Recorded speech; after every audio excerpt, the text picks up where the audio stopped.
term. Joining us now, a member of the Oversight Committee, Democratic Congressman Raja Krishnamoorthi of Illinois. He's also a candidate for the U.S. Senate there in that state. Congressman, thank you for joining us this morning. Let's start with what came out yesterday. The emails that the House Oversight Democrats put out, but then later this flood from Republicans, which seemingly was intended to distract, but frankly, some of those emails didn't look all that great for President Trump either. So just what do you think, in your estimation, what did the American public learn yesterday? Well, I think what they learned is that I think Donald Trump knows a lot more than what he's letting on. And I think the one email that really stands out is where Epstein says that Donald Trump, quote unquote, knew about the girls. OK, that is obviously directly opposite of what Donald Trump has claimed in terms of zero knowledge of what Jeffrey Epstein did. But just to level set, I think the one thing that I would just say, which is really providing the backdrop to what we're seeing right now, are the survivors and the victims. I met with them along with many members of the Oversight Committee. We met with them for 2.5 hours. It was some of the most gut-wrenching conversations I've ever had in Congress. And many of these people have no knowledge of the files, even documenting their own trauma because they lost memory of it. There are more than 1,000 victims. These are children who have yet to receive any justice after 2 decades of being traumatized.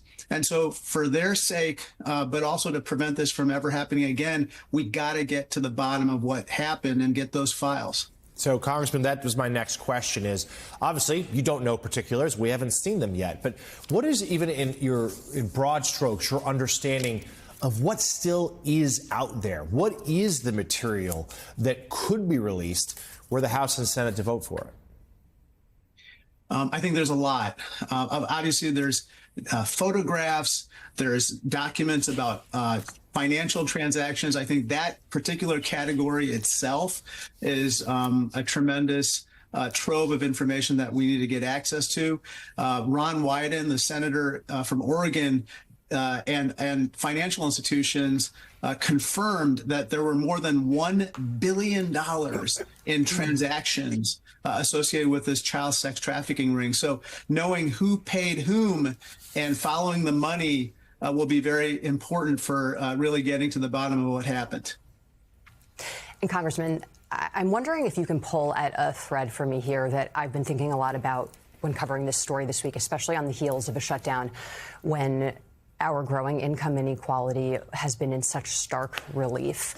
The thing about this story that really stands out to me is this continued pattern of there being a billionaire class and that class being protected and favored by Donald Trump, the story of have and have-nots. I mean, when you listen to these women who go on MSNBC and share their stories across media outlets and talk about what this has done to them, I mean, it really sets, I think, the scene for just the power disparity here. And I think we're seeing that consistently in a lot of different ways across this administration when it comes to recent policies and actions taken by the president. I mean, how do you see it? 100%. I think there are two systems of criminal justice. In this particular case, rich and powerful men who abused literally thousands of children and young girls have now escaped accountability for more than 2 decades.